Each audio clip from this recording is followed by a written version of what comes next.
बनेंगे, सबसे पहले वो देखो x, ध्यान से देखना, लेस देन -1, हमेशा लेस देन -1। फिर नेक्स्ट, फिर x ग्रेटर देन और इक्वल टू -1, मतलब ये -1 पे बराबर या बड़ा लेकिन लेस देन 1, और अगला x greater than equal to 1।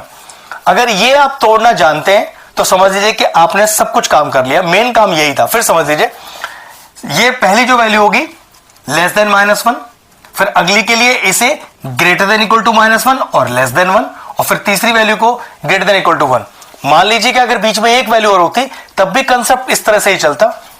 सबसे पहले उसको छोटा लेंगे, उसी को बराबर लेंगे, अगली वाली को छोटा लेंगे। मान लो एक वैल्यू और होता तो इस वाली वैल्यू को अगले केस में मैं ग्रेटर देन इक्वल टू 1 लेता और तीसरी वाली वैल्यू को ग्रेटर देन कर देता और इक्वल टू लगा देता। इसी कंसेप्ट से चलता है। अब देखो जरा मेरा fx, सबसे पहले x